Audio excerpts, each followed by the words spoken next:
Following the successful hostage-prisoner swap between Israel and Hamas under the Gaza ceasefire deal, US President Donald Trump has declared what he is calling a historic new dawn in the Middle East. Now, speaking at the Israeli Knesset on Monday, just hours after the last Israeli hostages were freed from Gaza, Trump said the United States is now ready to make peace with Iran when Tehran is ready. Calling it the end of a long and painful nightmare, Trump said this moment marks not just the conclusion of war, but the end of an age of terror and death. Remember, Tehran and Washington had already held 5 rounds of nuclear talks earlier this year before the 12-day war between Iran and Israel in June. Trump, however, said, and I quote, "We are ready when you are. It will be the best decision Iran has ever made, and it's going to happen," unquote. The US president made the remarks shortly after signing a Gaza peace agreement at the summit in Sharm el-Sheikh alongside Egyptian President Abdel Fattah al-Sisi and other regional leaders. British Prime Minister Keir Starmer, Italy's Giorgia Meloni, French President Emmanuel Macron, and US Secretary General Antonio Guterres were among leaders attending the summit. Representing India at the summit was MOS of Ministry of External Affairs Kirti Vardhan Singh, who attended the proceedings in Sharm el-Sheikh. India reaffirmed its support for a negotiated two-state solution, backing President Trump's Gaza peace plan and praising Egypt and Qatar's role, standing firmly for dialogue, diplomacy and lasting peace in West Asia. After years of suffering and bloodshed, the war in Gaza is over. Humanitarian aid is now pouring in, including hundreds of truckloads of food, medical equipment, and other supplies, much of it paid for by people in this room. A new and beautiful day is rising, and now the rebuilding begins. The rebuilding is maybe going to be the easiest part. I think we've done a lot of the hardest part, because the rest comes together. We all know how to rebuild, and we know how to build better than anybody in the world. I want to express my tremendous gratitude to the Arab and Muslim nations who helped make this incredible breakthrough possible. And you really did. As part of Donald Trump's plan to end the Gaza war, Hamas on Monday freed the last 20 surviving hostages it held after 2 years of captivity in Gaza. Now, in exchange, Israel released 1,968 mostly Palestinian prisoners held in its jails over the years. Hamas has placed its trust in US President Donald Trump, the same leader who earlier this year proposed expelling Palestinians from Gaza and whom the group once denounced as a racist with an absurd vision for the enclave. So why is Hamas now taking Trump at the word? Now, this is the next report which will tell you what could lie behind this dramatic shift. When Hamas freed the last 20 surviving Israeli hostages, it put its faith in Donald Trump's ability to hold Israel to a peace deal. Yet only this year, the US president proposed expelling Palestinians from Gaza and rebuilding it as a US-controlled beach resort. But the Riviera of the Middle East, this could be something that could be so bad. This could be so magnificent. Hamas has called Trump a racist and a recipe for chaos. So, what changed? At noon today, In an extraordinary phone call last month, Trump made Israeli Prime Minister Benjamin Netanyahu apologize to Qatar for Israel's strike on Doha in early September, getting him directly on the line to Qatar's Prime Minister. Trump considers the Qatari emir a friend and was angered by the strike, which targeted Hamas political leaders. Well, I'm not thrilled. I'm not thrilled about it. That persuaded Hamas Trump could stand up to Netanyahu and was serious about ending the war, according to 2 Palestinian officials. Iran's ceasefire was similar. Hamas took note, a Gaza official said, when Trump ordered Israeli planes to turn round and head home from a bombing raid on Iran, hours after he had announced a ceasefire. And now Israel's going out. These guys got to calm down. Ridiculous. Though theatrical, he does what he says, the official said. That gave Hamas negotiators confidence that he won't let Israel resume fighting following the hostage release, the 2 Palestinian officials and another source said. Hamas is depending on Trump being so invested in his Gaza deal that he won't let it fail, 2 Hamas officials told Reuters. It was reassured by the presence of Trump's closest confidants and regional heavyweights at indirect talks with Israel at a conference centre in the Sharm el-Sheikh Red Sea resort. Trump's eagerness was strongly felt, one of the Hamas officials said, and he called personally 3 times during the marathon session. Still, Hamas leaders are aware their gamble could backfire, one of the Hamas officials said. Israel could resume its military campaign, which is what happened after a January ceasefire that Trump's team was also closely involved in.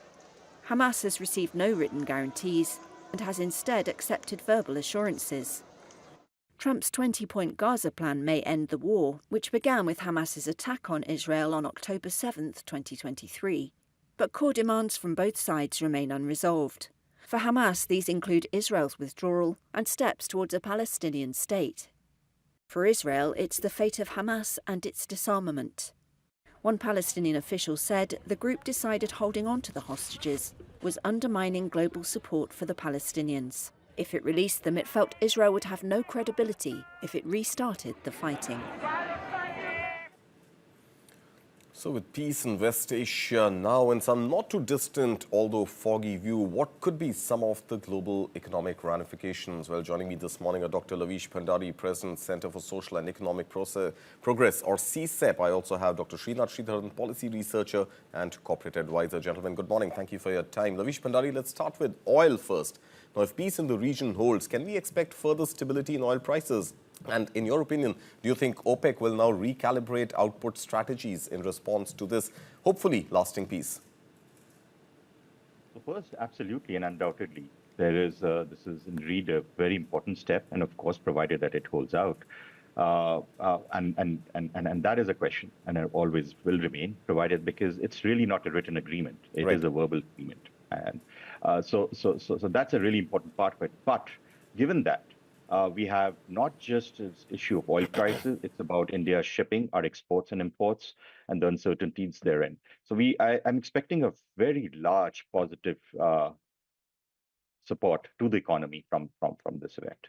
All right. You did mention shipping, Srinath. We saw shipping costs move up dramatically with the Houthi attacks in the Suez Canal region. And then there were also threats over the Strait of Hormuz and potential closure of that strait. Well, that never really happened. But can we now believe that gradually the cost of moving cargo could go back to what was the pre-war normal? Because we had seen this large deviation in shipping routes. Now, given everything that is happening in any case with export controls, what's happening with tariff wars, tariff pressures, with this potential, and you know, that's the big question mark that Laveesh Bhandari was also saying, that potential lasting peace, at least in the foreseeable future, could we see shipping costs ease as well?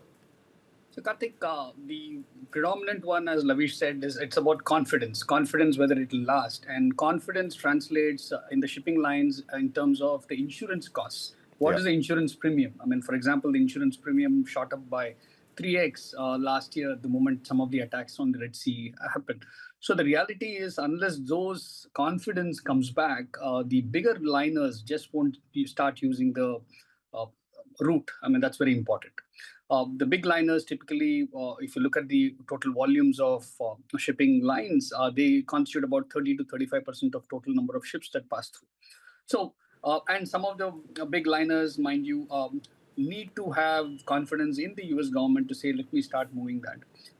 The Indian costs of moving oil and other goods will definitely come down. And I think it will also help us in our own inflationary trends moving further southward. And we've just seen the new inflation numbers come down already. Right. But the challenge is, again, I go back, we need lasting peace to be long-lasting peace. And that's a question mark for a long time to go. I mean, as a commentator, I would think that would Israel hold up to its end of the deal? I mean, end of the day, I think it's somewhere I feel that they've been snubbed to making this happen. I mean, you don't get the head of state to publicly apologize on global television to another head of state. While it could have been the American strategy to get them to the table, I think the institutional memories on some of these, what might be perceived as a slight or a humiliation, have a long institutional memory. Mm-hmm. So I have a fear that will this lasting peace at some point come back to haunt us? Right, of course, and centuries of conflict potentially unlikely to really result in lasting peace over just a verbal contract. But meanwhile, Laveesh Bhandari, let's shift focus back to India. Now, what does this truce now mean for, let's say, a project, a fairly ambitious project like IMEC, the India, Middle East, Europe Economic Corridor? Can we see some movement on IMEC, and can we see some positive ramifications for India's trade with Europe, India's trade with West Asia, and also India's eventual trade with the US? So just taking off from what Srinath just said, the biggest advantage of this deal is that there is complete certainty that Mr. Trump is personally invested in it. And that's what gives a lot of hope to the process carrying forward. Given that, IMEC is definitely a very important part of our geoeconomic strategies, and it had definitely been constrained because of this of the problems there. So I expect a lot of movement starting off, because it's the India to Dubai part has really progressed very rapidly, but it's onward from that great progress is required on. So I do actually expect a lot of activity on that end. All right. And Srinath, what about stock markets and capital flow? I mean, you did mention a long institutional memory, but now with hopefully again, and we keep saying lasting peace and potentially long-lasting peace, despite the tariff-based disruptions that still exist, now is at least the regional uncertainty in West Asia more or less taken care of and done and dusted? And do you think the spikes in safe haven investments like gold will now give way to potentially more inflows into equities? Because we've seen US markets react really positively yesterday. See, I mean, Kartik, I'm going to keep the US markets aside. I mean, that's a market where they also celebrate crypto with as much, let's say, exuberance of sovereign fiat currencies. So let's keep that aside. The reality is, would the sovereign funds of the Middle East nations, which are very, very flush with liquidity, would they invest in these projects alongside with, let's say, India and other players? I think that will be the larger question. And two, the reality is, I think gold is here to stay. I mean, let's face it. In fact, I wrote about this just yesterday, saying that gold is not just a moat against, let's say, these volatilities in geopolitics. Gold is also volatility against political decisions. I mean, the central bankers have a clear objective that they need to keep their market stable, sometimes at the risk of the political decisions itself. So I think gold is here to stay at least for some time. We will see, we still haven't seen one of the biggest, I think the next big large stiff that could come up is China-US tariff wars. I mean, we've just seen the beginning of it with rare earth and reciprocal. And if you remember, China has also threatened that more is to come from their way towards the US. So I think they're the big elephant in the room. And a lot of these volatilities, I think, will continue. This being a good deal that just went ahead, we still have to wait and watch. All right, wait and watch is the word coming in. Laveesh Bhandari, Srinath, Sridharan, thank you so much for your time this morning and your input on this developing story.